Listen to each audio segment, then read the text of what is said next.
नमस्कार, आदाब, सत श्री अकाल दोस्तों। तो चलिए आज हम आप लोग के बीच एक बार फिर से आ गए हैं एक नए वीडियो के साथ।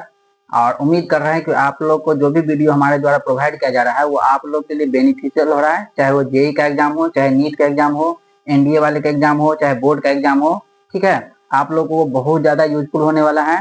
तो आप लोग को अच्छे से समझ में आ रहा है। यदि किसी भी तरह का किसी भी स्टूडेंट को कोई भी प्रॉब्लम हो तो आप लोग हमसे कमेंट के माध्यम से जरूर पूछिए, ठीक है, ताकि हम भी आप लोग को हमें भी लगे जो आप लोग को कहाँ पे दिक्कत आ रही है, किस तरह का प्रॉब्लम आप लोग फेस कर रहे हैं क्वेश्चन को सॉल्व करने में। ठीक है दोस्तों, तो चलिए फिर हम वीडियो को आगे बढ़ाते हैं।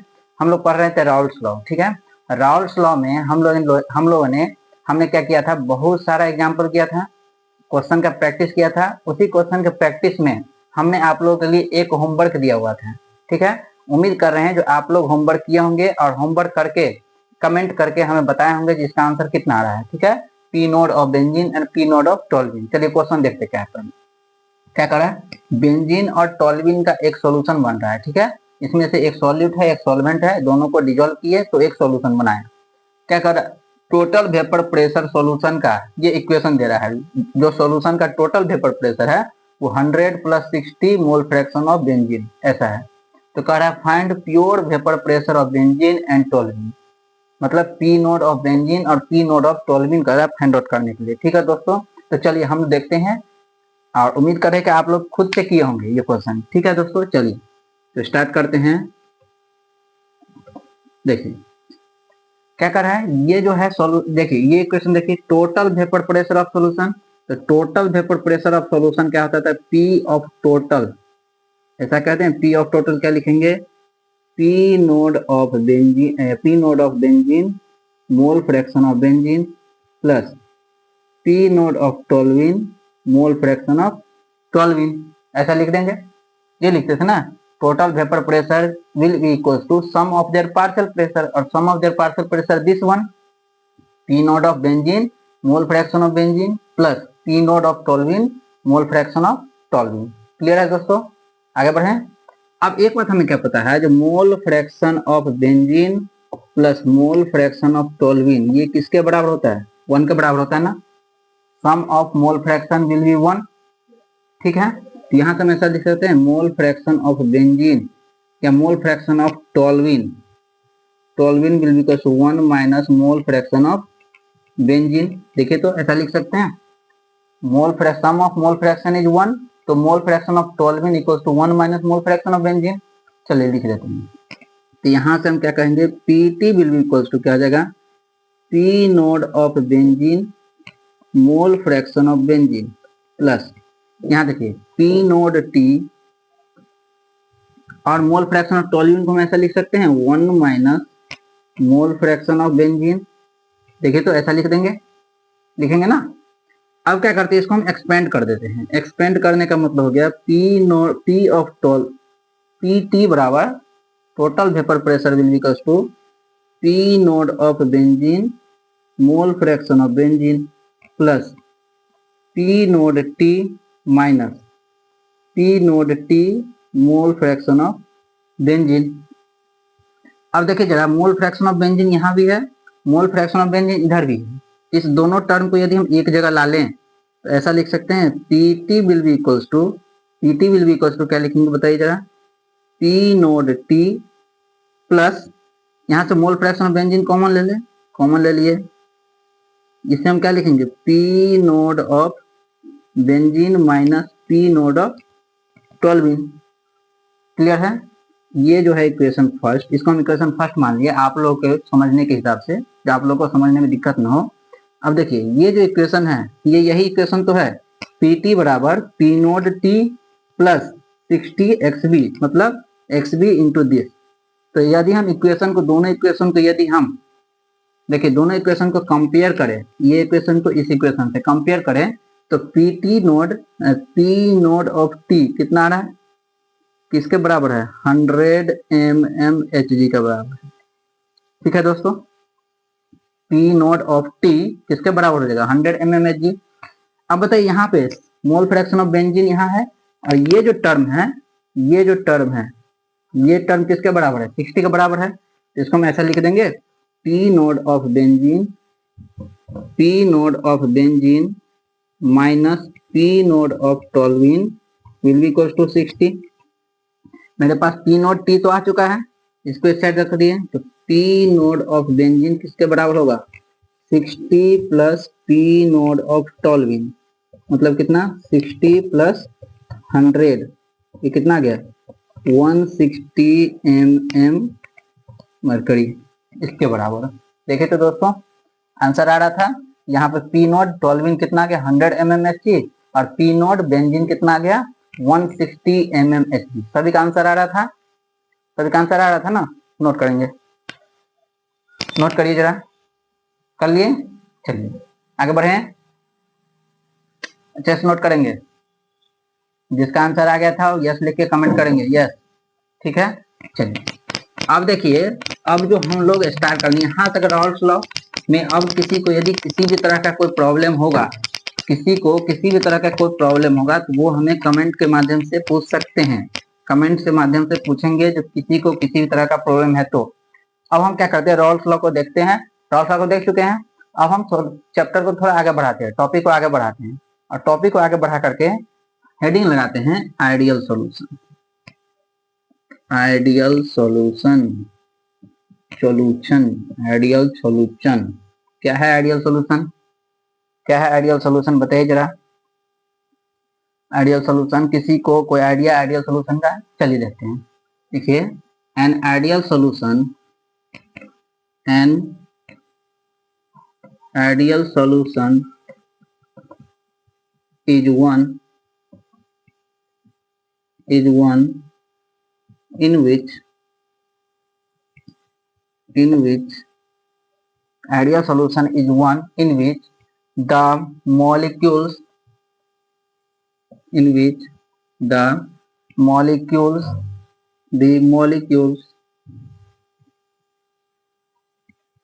attract each other with equal force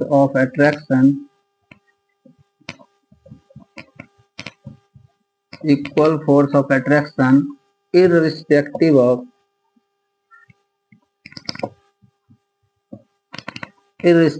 of their nature। ध्यान दीजिए क्या कह रहा है, आइडियल सॉल्यूशन एक ऐसा सॉल्यूशन है जिसमें मॉलिक्यूल के बीच में जो भी फोर्स ऑफ अट्रैक्शन होगा वो इक्वल होगा, मतलब ए मॉलिक्यूल के बीच में फोर्स ऑफ अट्रैक्शन जितना होगा उतना ही मॉलिक्यूल बी के बीच में भी फोर्स ऑफ अट्रैक्शन होगा, और उतना ही मॉलिक्यूल ए बी के बीच में फोर्स ऑफ अट्रैक्शन होगा। यदि तीनों के बीच में ए बी तीनों के बीच में यदि फोर्स ऑफ अट्रैक्शन इक्वल आ रहा है, ठीक है, बराबर हो रहा है, तो हम बोलेंगे सॉल्यूशन कैसा है, आइडियल सॉल्यूशन है। सॉल्यूशन कैसा होगा, आइडियल सॉल्यूशन, ठीक है। चलिए अब देखते हैं, हेडिंग लगाइए, and ideal characteristics of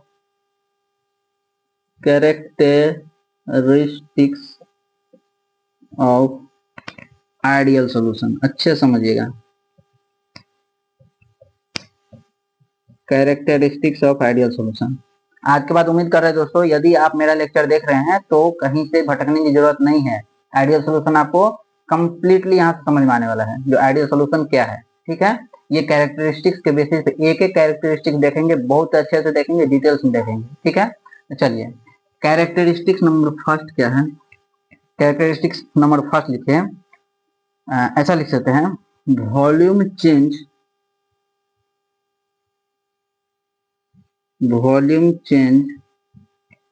on mixing, volume change और मिक्सिंग और सॉल्यूशन, ऐसा दे दीजिए, सॉल्यूशन शुड बी 0। इसका मतलब क्या हुआ, मतलब सॉल्यूट, एक कंटेनर में सॉल्यूट ले लिए, दूसरे कंटेनर में सॉल्वेंट ले लिए, ठीक है। तो सॉल्यूट जो लिए है उसका कुछ वॉल्यूम होगा और सॉल्वेंट जो लिए उसका भी कुछ वॉल्यूम होगा, और दोनों को यदि हम डिजोल्व कर देंगे तो सॉल्यूशन बनाएगा, उस सॉल्यूशन का भी कुछ वॉल्यूम होगा, तो सॉल्यूशन का वॉल्यूम जो होगा वो 0 आना चाहिए।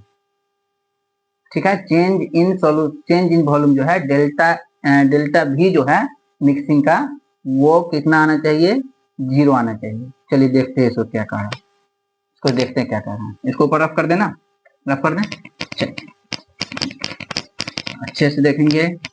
कहीं भी कोई डाउट हो तो तुरंत पूछेंगे, तुरंत कमेंट के माध्यम से, ताकि हमें पता चल सके आप लोग को कहाँ पे प्रॉब्लम आ रही है, कहाँ पे दिक्कतें फेस हो रही है। ठीक है, आप लोगों को परेशानी कहाँ हो रही है। ठीक है, चलिए एक कंटेनर ले लिए ऐसा, ये हो गया सरफेस का मॉलिक्यूल ए ए ए। अब ए में प्रॉब्लम नहीं होना चाहिए। ए कहने का मतलब ए किससे इंडिकेट कर रहे थे, ए को इंडिकेट कर रहे थे सॉल्वेंट से। ठीक है, ये सॉल्वेंट का मॉलिक्यूल है। फिर हम ले लिए क्या, सॉल्यूट का मॉलिक्यूल। सॉल्यूट को इंडिकेट कर रहे थे किससे, बी से। सॉल्यूट को इंडिकेट कर रहे थे बी से, ये रहा बी। और दोनों को मिक्स कर दिए। दोनों को मिक्स करने से ये देखिए सॉल्यूशन बना। अब सॉल्यूशन जो बना तो यहाँ पे ए का पार्ट, ए का मॉलिक्यूल भी आएगा, बी का मॉलिक्यूल ऑक्युपाई होगा, ए भी मॉलिक्यूल ऑक्युपाई होगा, बी भी मॉलिक्यूल ऑक्युपाई होगा ऐसा, ऐसा ही होगा ना। यहाँ पे हम क्या कहेंगे, this is solvent. Solvent, solvent का मतलब pure liquid, pure liquid A. इसका मतलब यहाँ पे हो गया volume of solvent, volume of solvent. Clear है दोस्तों, क्लियर है। यदि किसी को प्रॉब्लम हो तो पूछेगा। चलिए, वॉल्यूम ऑफ सॉल्वेंट क्लियर है। इसमें क्या कहें, ये जो है ये है सॉल्यूट, ये है सॉल्यूट, प्योर लिक्विड बी कह दें क्योंकि यहाँ पे प्योर है, प्योर लिक्विड बी। और इसको हम क्या कहें, वॉल्यूम ऑफ सॉल्यूट। ठीक है, ये क्या है, ये है सॉल्यूशन, ये है सॉल्यूशन। सॉल्यूशन कहने का मतलब क्या हो गया, यहाँ पे क्या होगा, वॉल्यूम ऑफ सॉल्यूशन। सॉल्यूशन है तो वॉल्यूम किसका होगा, सॉल्यूशन है तो वॉल्यूम किसका होगा, सॉल्यूशन का होगा। ठीक है, अब क्या कर रहा है जी, यहाँ देखिए ए जो है पहले वाले में सिर्फ और सिर्फ सॉल्वेंट का मॉलिक्यूल है। तो सॉल्वेंट का मॉलिक्यूल यदि है तो सिर्फ और सिर्फ यहाँ पर जो फोर्स ऑफ अट्रैक्शन होगा वो ए मॉलिक्यूल के बीच में होगा। मतलब ऐसा कर सकते हैं जो फोर्स ऑफ अट्रैक्शन ए और ए के बीच में हो रहा होगा, हाँ कि ना, फोर्स ऑफ अट्रैक्शन ए के बीच में हो रहा होगा। इसी तरह से फोर्स ऑफ अट्रैक्शन इसमें किसका होगा, बी और बी के बीच में फोर्स ऑफ अट्रैक्शन होगा। ठीक है, और यहाँ पे किसके बीच में होगा, यहाँ पे होगा ए बी के बीच में, ए बी के बीच में। अब बताइए, जितना फोर्स ऑफ अट्रैक्शन ए का होगा, ए के बीच में होगा, उतना ही फोर्स ऑफ अट्रैक्शन बी के बीच में रहेगा, और उतना ही force of attraction A B के बीच में होगा। यदि इस तरह का कंडीशन होगा तो सॉल्यूशन आइडियल होगा। तीनों का फोर्स ऑफ अट्रैक्शन इक्वल होगा तो सॉल्यूशन आइडियल होगा। ठीक है, लिख लेंगे ए का फोर्स ऑफ अट्रैक्शन बराबर होगा बी के फोर्स ऑफ अट्रैक्शन में, और बराबर होगा ए बी का फोर्स ऑफ अट्रैक्शन। ऐसा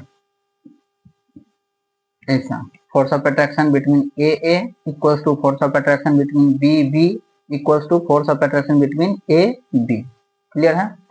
अब क्या है, तो चेंज इन वॉल्यूम, तो मतलब delta we of solution, delta we of solution should be 0 होगा, तब हम कहेंगे सॉल्यूशन कैसा है, आइडियल है।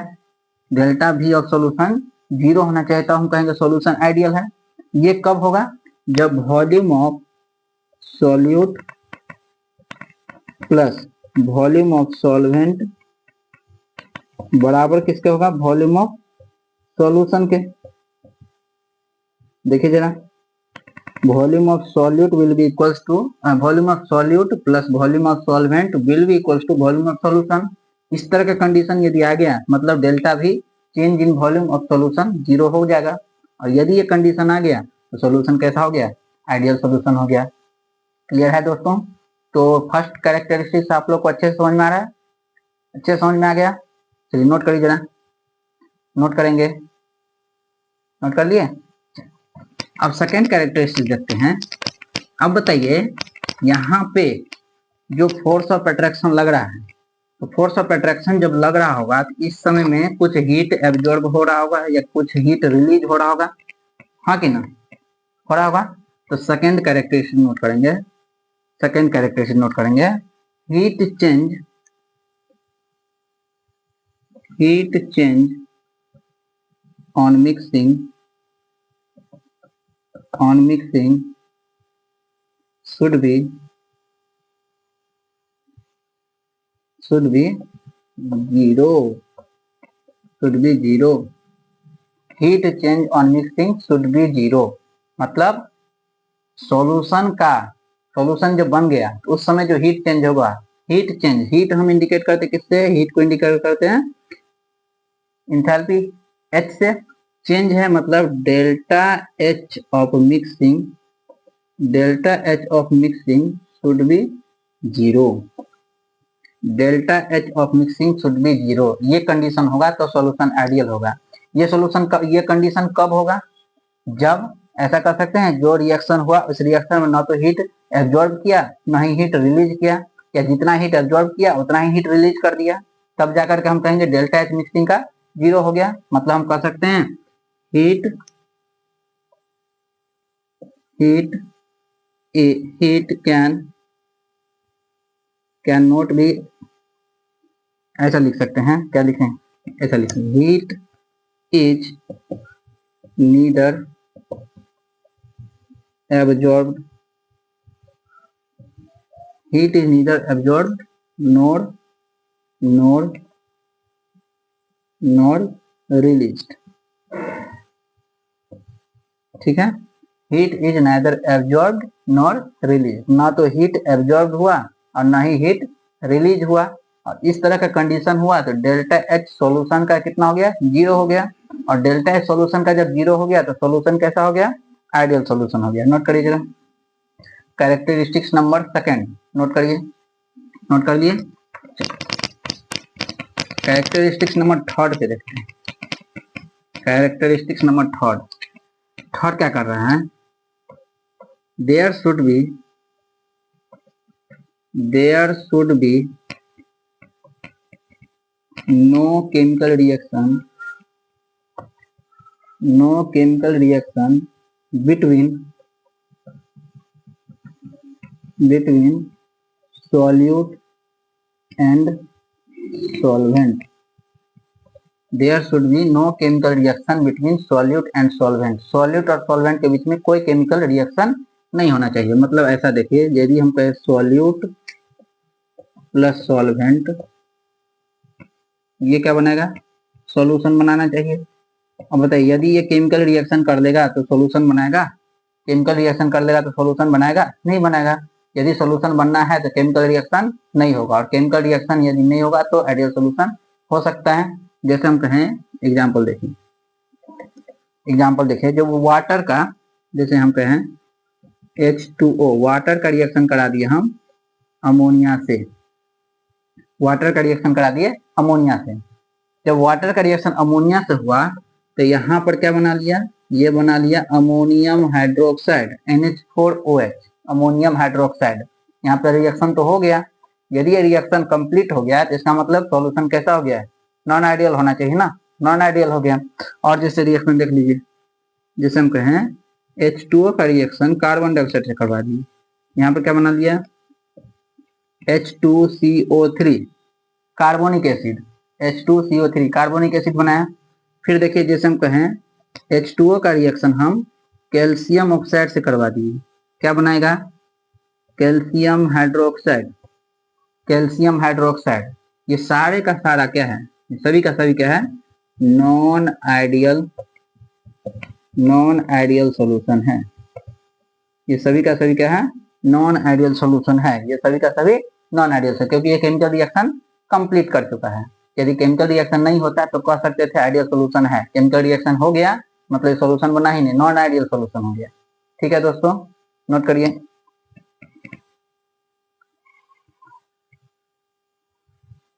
नोट करेंगे, नोट कर दिए, नोट करिए, नोट करिए।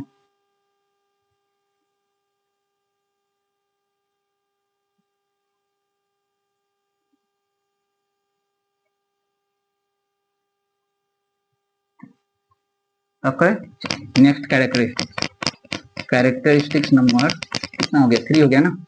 कैरेक्टरिस्टिक्स नंबर 4 देखते हैं। कैरेक्टरिस्टिक्स नंबर 4 बस एक और देख लेते हैं, उसके बाद ये वीडियो कंक्लूड करेंगे और नेक्स्ट कैरेक्टरिस्टिक्स नेक्स्ट लेक्चर में देखेंगे। ठीक है, चलिए क्या कर रहा है, कैरेक्टरिस्टिक्स नंबर 4 जो ये है, कहता है solid molecule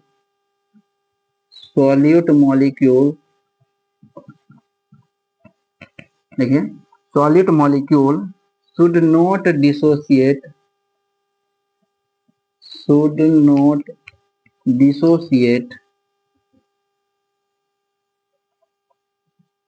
in ideal solution।